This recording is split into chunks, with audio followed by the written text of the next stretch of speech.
New York ಪಟ್ಟಣದಿಂದ ಆ ಚಿತ್ರ ನೋಡಿ. ಆಫ್ರಿಕಾಗೆ ಹೋದಂಥ ಮಿಷನರಿಗಳು 20 ವರ್ಷ ಆಫ್ರಿಕಾದಲ್ಲಿ ಸೇವೆ ಮಾಡಿದ್ರು. ಅಲ್ಲೆಲ್ಲವನ್ನ ತ್ಯಾಗವಾಗಿ ಮಾಡಿದ್ರು. ವಾಪಸ್ ಬರುವಾಗ ಅವ್ರ ಹತ್ರ ಪೆನ್ಷನ್ ಇಲ್ಲ. ಅವರ ಸೇವೆಯನ್ನು, ಹಣವನ್ನೆಲ್ಲ ದೇವರಿಗೆ ಕೊಟ್ಬಿಟ್ರು, ದೇವರ ರಾಜ್ಯಕ್ಕೆ ಕೊಟ್ಟರು. ಆರೋಗ್ಯ ಹೋಯಿತು, ನಿರಾಶೆ ಆಯಿತು, ಭಯ ಬಂತು. ವಯಸ್ಸಾಗ್ಬಿಟ್ಟಿದೆ. ಇಬ್ಬರು ಹಡಗತ್ತಿ ಬರ್ತಿದ್ದಾರೆ. ಬರುವಾಗ ಟೆಡಿ ರೂಸ್ವೆಲ್ಟ್ ಅನ್ನುವಂಥ ಒಬ್ಬ ದೇಶದ ಪ್ರಧಾನಿ ಅವ್ರ ಜೊತೆ ಇನ್ನೊಂದು ಕ್ಯಾಬಿನಲ್ಲಿ ಕೂತಿದ್ದಾನೆ. ನೋಡಲಿಕ್ಕೆ ಎಲ್ಲರೂ ಬರುವಾಗ ಎಲ್ಲರೂ ಆ ಪ್ರೆಸಿಡೆಂಟ್ ಹತ್ರ ಹೋಗಿ ಫೋಟೋ ತಗೊಳ್ತಾ ಇದ್ದಾರೆ. ವಯಸ್ಸಾದಂಥ ಇಬ್ಬರು ಸೇವಕರು ಗಂಡ ಹೆಂಡತಿ ಹೇಳಿದ್ರಂತೆ, ನೋಡೇ ನಮಗೆ ಯಾರೂ ಇಲ್ಲ, ಅಲ್ಲೋಗಿ ಇಷ್ಟೆಲ್ಲ ತ್ಯಾಗ ಮಾಡಿ ಸೇವೆ ಮಾಡಿ ಬಂದ್ವಿ, ನಮ್ಮನ್ನು ಯಾರೂ ಗೌರವಿಸೋಕ್ಕಿಲ್ಲ. ಒಂದು ವೇಳೆ ನಮ್ಮ ಹತ್ರ ಮಾತಾಡೋಕ್ಕೂ ಈ ಹಡಗಲ್ಲಿ ಯಾರೂ ಇಲ್ವಲ್ಲ. ಅವ್ರ ಹೆಂಡತಿ ಹೇಳಿದ್ರಂತೆ, ಪರವಾಗಿಲ್ಲ ರೀ.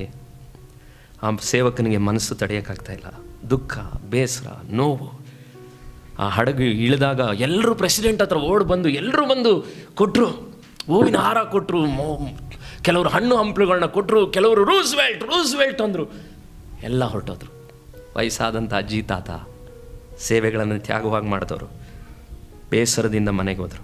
ಅವ್ರ ಹೆಂಡ್ತಿಗೆ ಹೋಗಿ ಹೇಳಿದ್ರು, ನೋಡು ಎಂಥ ಆಹ್ವಾನ, ನಾವು 20-25 ವರ್ಷ ಆ ಊರಿನಲ್ಲಿ ಇಷ್ಟೆಲ್ಲ ಸೇವೆ ಮಾಡಿದ್ವಲ್ಲ, ನಮ್ಮನ್ನು ಒಬ್ಬರೂ ಬಂದು ನೋಡಲಿಲ್ವಲ್ಲ.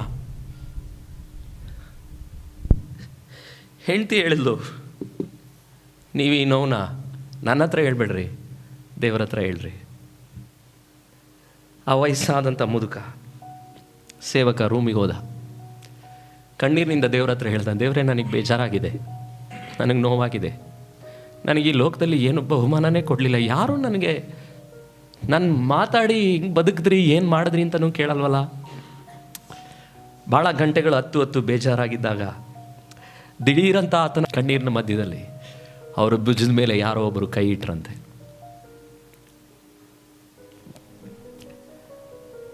ದೇವರು ಹೇಳಿದ್ನಂತೆ, ನೀನಿನ್ನು ನನ್ನ ಮನೆಗೆ ಬಂದಿಲ್ಲ, ನೀನಿನ್ನು ನನ್ನ ಮನೆಗೆ ಬಂದಿಲ್ಲ. ನೀನು ನನ್ನ ಮನೆಗೆ ಬಂದರೆ ನಾನು ಕೊಡೋ ಬಹುಮಾನನೇ ಬೇರೆ.